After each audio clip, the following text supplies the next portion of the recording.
Olá, meu nome é Vitor Nogueira, eu faço Ciência da Computação na PUC-Rio e hoje eu vou ensinar para vocês como fazer medições no mundo real usando a R.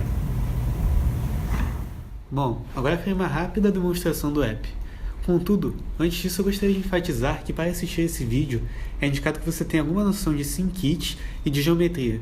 Caso você tenha alguma dúvida específica sobre alguns aspectos de geometria abordados durante esse vídeo, recomendo que visite o link na descrição que explica um pouco mais sobre o assunto. Então beleza, vamos começar aqui a demonstração. Bom, a primeira coisa que a gente vai fazer vai ser marcar a posição inicial da medida, que vai ser representada pela esfera vermelha aqui. Logo em seguida a gente vai marcar a posição final da medida, que será a segunda esfera vermelha. E voilá, temos a medida da distância da altura desse livro. Bom, primeiramente eu vou mostrar para vocês o storyboard desse projeto. Como vocês podem ver, eu tenho uma View Controller aqui dentro, e dentro dessa View Controller eu tenho uma AR-SCN View. Bom, o que essa View faz? Então, basicamente o que ela faz é transformar as coordenadas 2D da tela do seu iPhone em coordenadas 3D no mundo real. Basicamente faz essa correspondência entre a sua tela e o que você vê na câmera. Então tá, vamos dar uma olhada na classe correspondente a essa View Controller. Então, como vocês podem ver aqui, a gente está colocando um outlet que referencia a AR-SCN View que a gente acabou de colocar no storyboard. E na View de Slow a gente está setando o Delegate como sendo essa View Controller. A gente está falando para SceneView mostrar as estatísticas, basicamente mostrar o FPS e algumas outras informações adicionais. E a gente está setando uma nova scene aqui e atribuindo essa scene a SceneView, que é a AR-SCN View. Okay? Bom, a primeira coisa que eu vou mostrar para vocês é como a gente adiciona aquela cruzinha, aquele símbolo de mais que está no centro da tela. Vamos lá.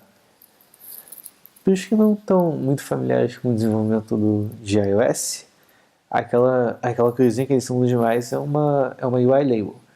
Uma label basicamente corresponde a um texto na tela, nesse caso específico. Basicamente, para setar uma label, a gente tem que dar o frame dela, basicamente o posicionamento, a largura e a altura, dizer o texto que está dentro dela, no caso é um maisinho. A gente diz que ela vai estar no centro da tela, uma questão de preferência nossa mesmo, poderia estar em qualquer outra posição. A gente centraliza o texto e logo em seguida a gente adiciona essa view à SceneView. Um detalhe importante é que se você adicionar ele à view, como é o que normalmente se faz, não vai funcionar, tá? Então isso aqui não funciona. Tem que adicionar de fato a SceneView mesmo. Tá? Bom, a segunda coisa que eu quero mostrar para vocês é como é que você configura o Tap Gesture, ou seja, como é que você interage com o tap, ou seja, com o usuário, o evento do usuário clicar na sua tela, beleza? Bom, setar isso é bastante simples. O que a gente faz é o seguinte, a gente instancia a classe UI Tap Gesture Recognizer e diz o seguinte, ó, o seu target vai ser essa View Controller, ou seja, fica ligado nessa View Controller e toda vez que acontecer um tap, ou seja, toda vez que alguém der um tap na tela, chama essa função tap de aqui, certo? Depois que a gente configura esse UI Tap Gesture Recognizer, a gente adiciona ele a SceneView, novamente não pode ser na View, tem que ser na SceneView mesmo, e basicamente acabou essa função. A próxima coisa que a gente vai ver vai ser a seguinte, o que essa função tap faz? Beleza, a primeira coisa que ela faz aqui é atribuir o centro da tela a uma variável chamada TouchLocation. Vocês lembram que eu disse que uma das principais funções da SceneView era transformar as coordenadas 2D do seu device em coordenadas 3D do mundo real? Então, É basicamente o que essa função hitTest faz. Você passa para ela uma localização na tela 2D e ela te retorna a posição dessa localização na câmera, no mundo real, em 3D, certo? Na verdade, não é bem isso. O que ela retorna mesmo é um vetor que contém várias posições. As primeiras posições são as posições mais próximas desse ponto, no caso desse set location, que você passou como parâmetro, e as últimas posições são as que estão mais longe, certo? Um detalhe importante é que se esse vetor estiver vazio, isso quer dizer que essa função executou, todavia ela não conseguiu encontrar nenhum ponto que correspondesse ao centro da cena. No nosso caso, o centro da cena, mas enfim, é o ponto que você passou como parâmetro aqui para ela, certo?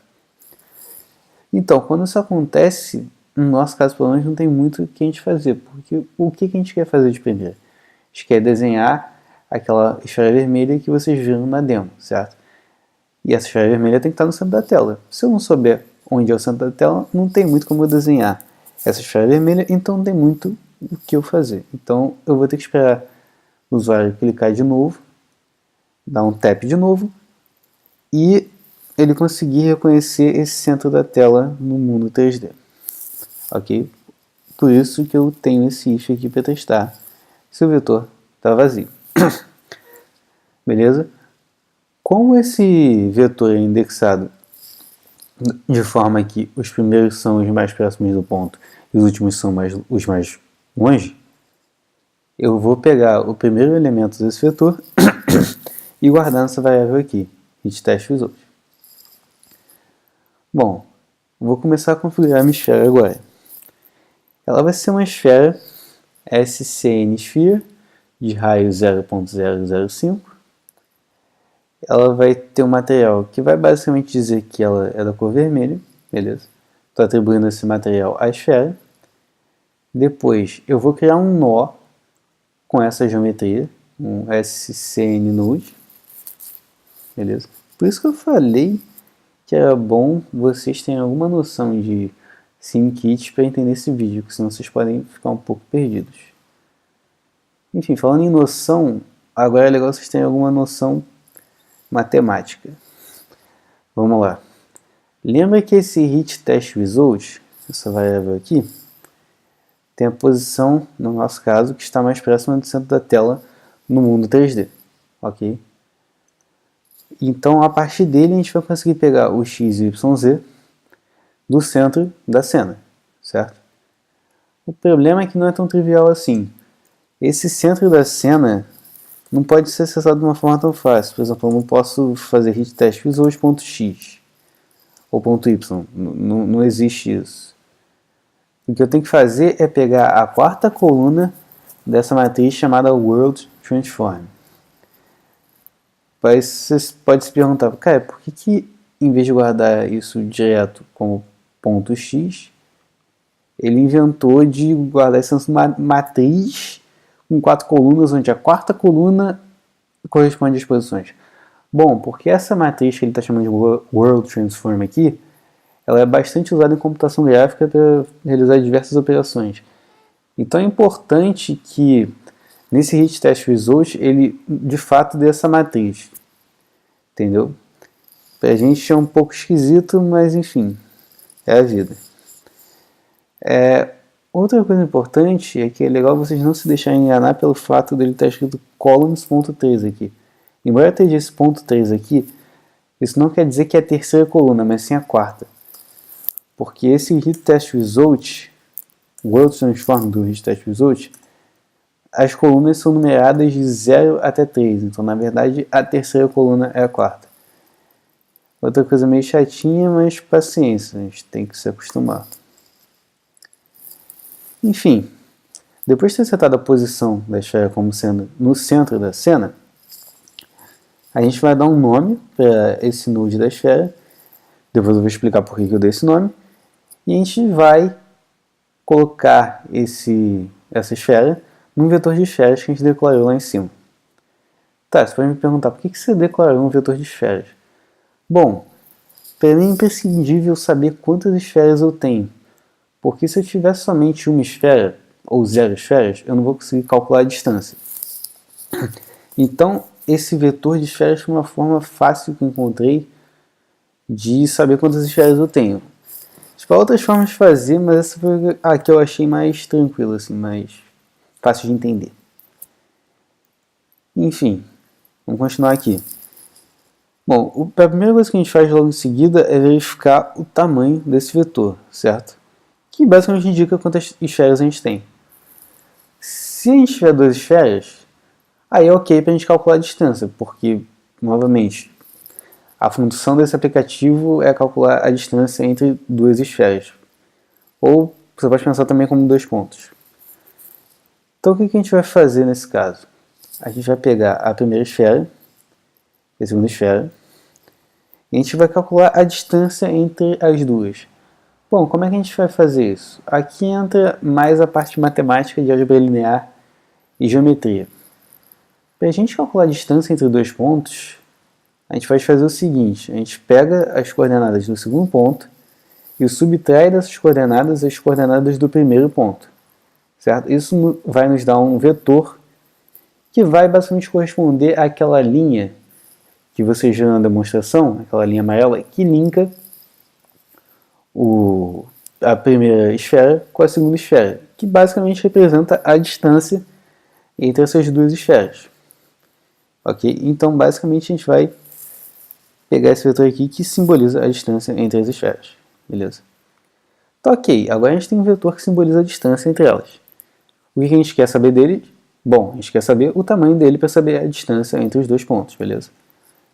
Isso é uma outra parte meio chatinha de geometria e álgebra linear, que é como você calcula o tamanho de um vetor, certo? A matemática é a seguinte: você vai pegar a coordenada x elevado ao quadrado, a y elevado ao quadrado, a z elevado ao quadrado, e vai tirar a raiz disso aqui, certo?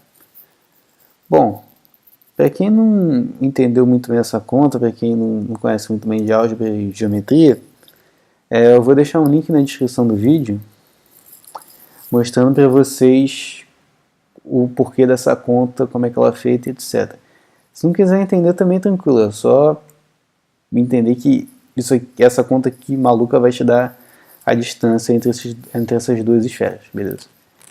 Bom, após calcular essa distância, a gente vai finalmente adicionar essa esfera na tela, remover todas as esferas do vetor, não da tela, do vetor em si.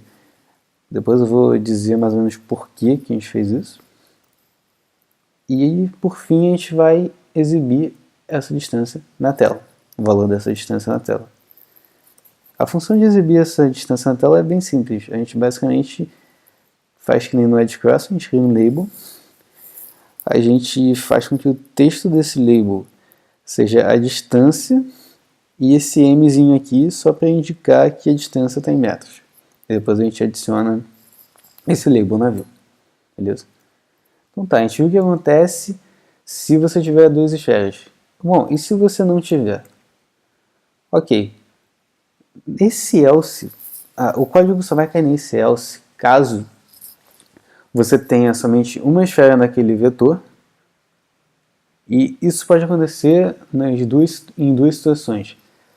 Caso seja a primeira esfera que você está adicionando na cena, no vetor, ou caso você já tenha colocado 2 esferas, e como você fez esse ponto remove all aqui, depois que você colocou 2 esferas, o vetor está vazio, certo? Então não vai ter nenhuma esfera. Então esse if aqui não vai ser executado, e o que vai ser executado vai ser o else.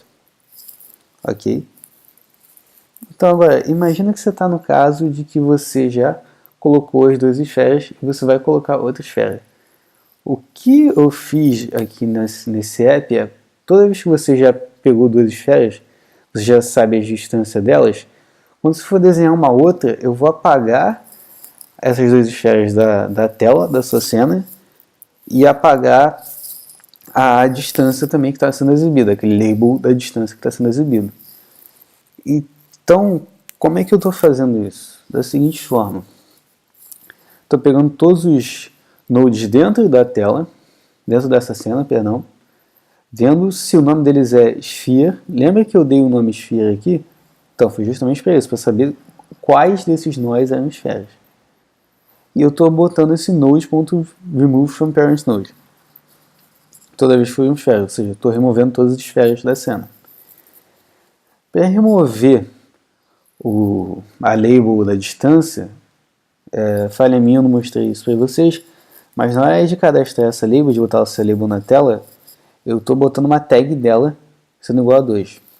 Por que eu estou fazendo isso? Para ter um identificador dessa label, ok?